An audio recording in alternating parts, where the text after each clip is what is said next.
February 4, 2024 ಭಾನುವಾರ ತ್ರಿಪುರವಾಸಿನಿ ಸಭಾಂಗಣ, ಅರಮನೆ ಮೈದಾನ, ಬೆಂಗಳೂರು. ಇಲ್ಲಿ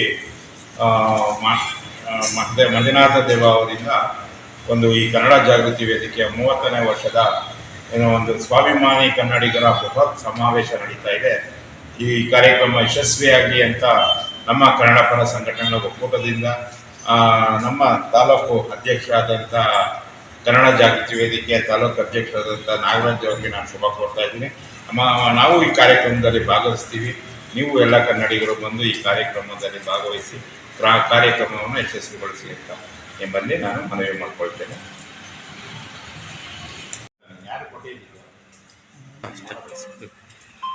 ನಮಸ್ಕಾರ ಸ್ನೇಹಿತರೆ.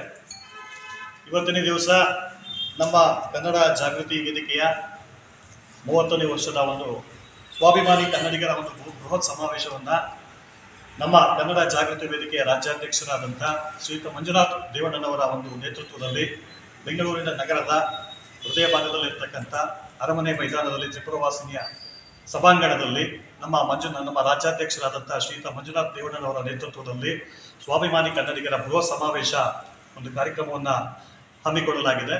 ಈ ಒಂದು ಕಾರ್ಯಕ್ರಮಕ್ಕೆ ನಮ್ಮ ಕರ್ನಾಟಕ ರಾಜ್ಯಾದ್ಯಂತ ಇರತಕ್ಕಂಥ ಎಲ್ಲ 26-28ಕ್ಕೂ ಹೆಚ್ಚು ಕೇಂದ್ರಗಳಿಂದ ರಾಜ್ಯಾದ್ಯಂತ ಎಲ್ಲ ಕನ್ನಡ ಮನಸ್ಸುಗಳು ಈ ಒಂದು ಕಾರ್ಯಕ್ರಮಕ್ಕೆ ಭಾಗವಹಿಸಬೇಕಾಗಿ ನಾವು ಕೇಳ್ಕೊಳ್ತಾ ಇದ್ದೇವೆ.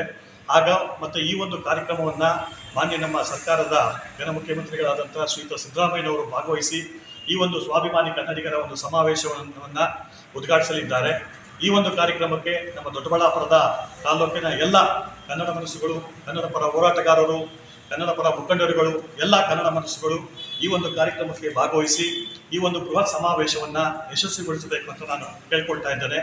ಮತ್ತು ಕನ್ನಡ ಜಾಗೃತಿ ವೇದಿಕೆ ಸರಿಸುಮಾರು 30 ವರ್ಷಗಳಿಂದ ಸತತವಾಗಿ ಕನ್ನಡ ನಾಡು, ನುಡಿ, ಜಲ, ಭಾಷೆಯ ವಿಷಯವಾಗಿ ಹೋರಾಟಗಳನ್ನು ಮಾಡುತ್ತಾ ಬಂದಿರುವ ಹೆಮ್ಮೆಯ ಸಂಘಟನೆ ಅಂತ ನಾನು ಹೇಳಲಿಕ್ಕೆ ಬಯಸ್ತೇನೆ. ಅದಲ್ಲದೆ ನಮ್ಮ ಈ ಒಂದು ಬೃಹತ್ ಸ್ವಾಭಿಮಾನಿ ಕನ್ನಡಿಗರ ಒಂದು ಸಮಾವೇಶ ಕನ್ನಡಿಗರಿಗೆ ವಸತಿ ಆಗಿರಬಹುದು, ಕನ್ನಡಿಗರಿಗೆ ಉದ್ಯೋಗ ಆಗಿರಬಹುದು, ಕನ್ನಡಿಗರಿಗೆ ಒಂದು ಖಾಸಗೀಕರಣದಲ್ಲಿ ಒಂದು ಕೆಲಸದ ವಿಷಯವಾಗಿರಬಹುದು, ಮತ್ತು ಒಂದು ಕನ್ನಡಿಗರಿಗೆ ಹೆಚ್ಚಿನ ಆದ್ಯತೆಯನ್ನು ಕೊಡುವ ವಿಷಯವಾಗಿ, ಮತ್ತು ಕನ್ನಡ ಶಾಲೆಗಳನ್ನು ಉಳಿಸುವ ಒಂದು ಪ್ರಯತ್ನದ ವಿಷಯವಾಗಿ ಶ್ರೀಯುತ ಮಂಜುನಾಥ್ ದೇವಣ್ಣನವರ ಒಂದು ಸಾರಥ್ಯದಲ್ಲಿ ಈ ಒಂದು ಬೃಹತ್ ಸಮಾವೇಶವನ್ನು ಹಮ್ಮಿಕೊಳ್ಳಲಾಗಿದೆ. ಎಲ್ಲ ಕನ್ನಡ ಮನಸ್ಸುಗಳು ಹೆಚ್ಚಿನ ಸಂಖ್ಯೆಯಲ್ಲಿ ಭಾಗವಹಿಸಿ ಈ ಒಂದು ಕಾರ್ಯಕ್ರಮವನ್ನು ಯಶಸ್ವಿಗೊಳಿಸಬೇಕಾಗಿ ಕೇಳಿಕೊಳ್ತಾ ಇದ್ದೇವೆ. ನಾಗರಾಜ್, ದೊಡ್ಡಬಳ್ಳಾಪುರ ತಾಲೂಕು ಅಧ್ಯಕ್ಷರು. ಜೈ ಹಿಂದ್, ಜೈ ಕರ್ನಾಟಕ ಮಾತೆ.